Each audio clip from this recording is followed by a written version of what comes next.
c'est marqué dans Route, un passouk un peu spécial, c'est marqué comme ça, les mi anarazot, quand Boaz.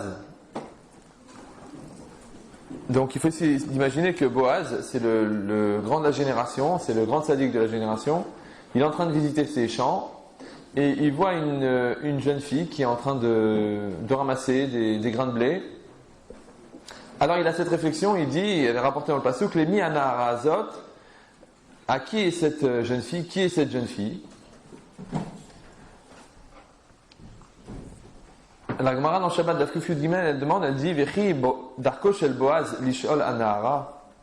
Elle dit, est-ce que c'est l'habitude, est-ce que c'est la manière de Boaz de poser une question sur une jeune fille? Il faut essayer de s'imaginer le grand sadique de la génération, le plus grand rave de toute la génération. Il passe devant un champ avec tout un groupe de personnes et il y a une jeune fille qui est en train de ramasser des grains de blé, puisque les pauvres, il y a une loi qui est que quand les moissonneurs sont passés et qu'il y a des grains de blé qui sont tombés par terre ou des épis qui sont tombés, alors il y a une loi de la Torah qu'on a le droit les pauvres ont le droit de ramasser ces grains de blé, de s'approprier ces grains de blé. Donc il y a une jeune fille qui est en train de ramasser les grains de blé et Boaz il passe par là, il voit la jeune fille, il demande qui est cette jeune fille. Alors la Gemara elle dit, mais est-ce que c'est la manière, est-ce que c'est normal que Boaz il demande sur une jeune fille qui c'est une jeune fille? C'est pas, ça se fait pas. Est-ce qu'il regarde les filles d'abord, Boaz? Et là, Davar Sniout Ra'aba, a dit la Gemara. Mais pourquoi? Parce qu'il a vu Davar Sniout, une chose, un acte de pudeur chez elle. Qu'est-ce qu'il a vu? A dit la Gemara. Omdot meumad, noflot meushav. Quand il y avait des grains de blé, des épis de blé qui étaient debout, alors elle les ramassait en étant debout, mais pour ceux qui étaient tombés par terre, elle s'asseyait pour les ramasser. Ça s'appelle une chose pudique. Il a vu quelque chose de pudique. Rachid explique. Otan shenashru mina kotrim, ceux qui sont tombés, les grains qui étaient tombés des moissonneurs, loketet meyushav, elle les ramassait en étant assise. Ve'ena shachal itlan mipne sniout, mishum sniout, et elle se baissait pas pour les ramasser. Je ne peux pas vous mimer la scène, mais enfin, vous voyez, il y a une différence entre s'accroupir pour ramasser quelque chose et se baisser comme ça pour, en mettant en valeur.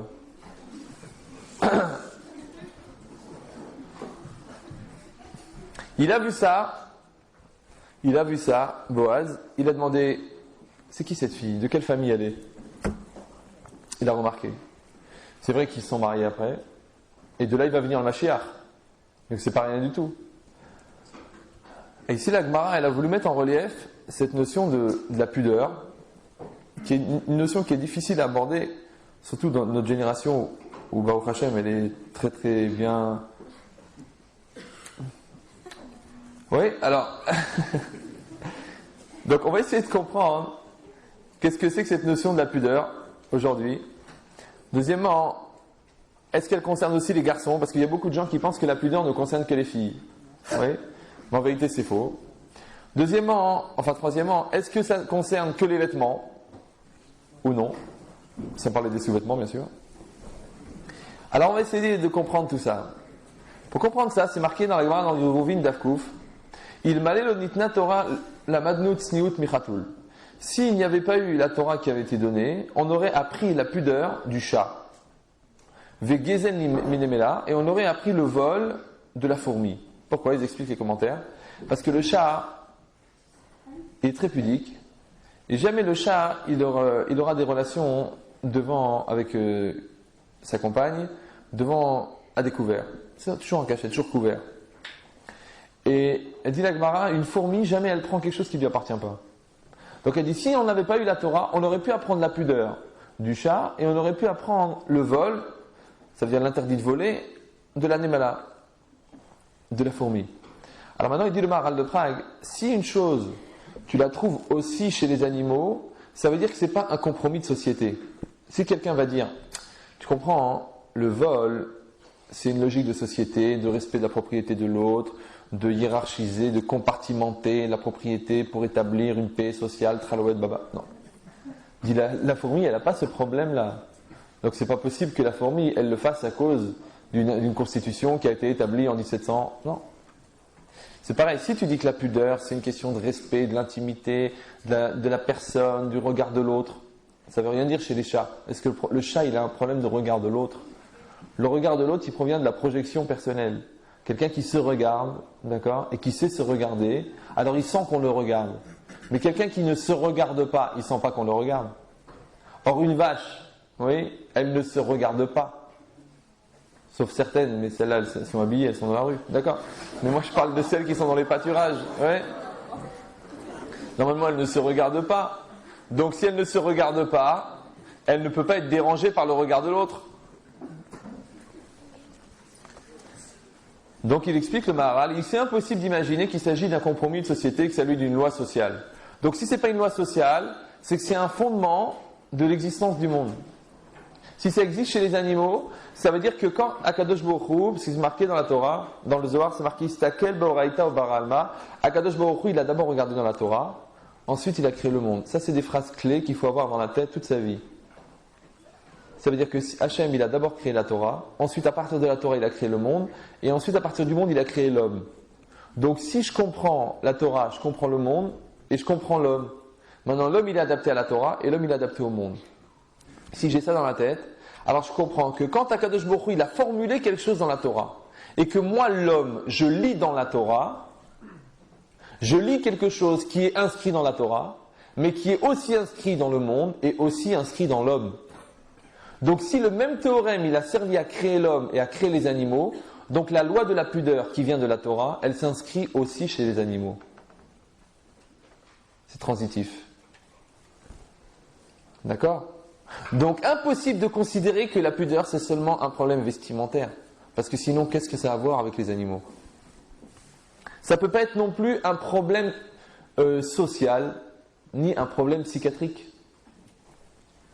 Parce que l'animal, il n'a pas un problème psychiatrique. Donc ça ne peut pas dépendre des générations. Des gens qui vont vous dire, oui, mais à l'époque, les gens étaient coincés, mais maintenant les gens sont plus cool. C'est pas vrai. C'est pas vrai. J'ai eu beaucoup de gens au téléphone qui m'ont dit, écoutez, je ne suis pas religieuse, mais franchement, je ne vais pas à la plage parce que ça me dérange qu'on me regarde, ça me dérange. Il y en a d'autres, ça les excite. Ça dépend de genre de dérivés, ouais. Mais quelqu'un de normal, il dit, écoutez, je ne suis pas un étalage. Je ne suis pas là pour étaler. Oui. Donc, il y a une logique naturelle chez l'homme de regarder et de se sentir regardé, d'être considéré ou d'être considéré, ou de considérer l'autre comme un objet ou au contraire comme une personne. Alors c'est ça qu'on va essayer de comprendre dans le fondement comment ça fonctionne. En tout cas, il dit le Maharal déjà, tu vois que c'est quelque chose qui appartient à l'essence même du monde et pas simplement un problème de compromis social. Ensuite, c'est marqué dans Michelet, dans les Proverbes, au 11e Pérec, au 2e verset, Bazadon veyavokaloun. Elle vient l'orgueil. Alors, la honte le suit. Quand vient l'orgueil, la honte le suit. Par contre, la sagesse, elle est avec ceux qui sont pudiques. La sagesse accompagne les gens pudiques. Alors nous, on comprend le lien entre Zadon et Kaloun. C'est quoi Zadon ? Zadon, c'est celui qui est... Vous savez, quand on fait une faute béméside, ça veut dire qu'on fait une faute volontaire. Il y a des gens qui sont spontanés, qui sont trop entiers, vous savez, des gens qui n'arrivent pas à se retenir de parler ou se retenir de faire. Ceux-là, souvent, ils se prennent des hontes. Eux, ils considèrent qu'ils sont entiers, qu'ils sont spontanés. En vérité, ils sont grossiers. Alors, comme ils sont grossiers, ils disent ce qu'ils pensent, ils rentrent à table. Ils ont honte.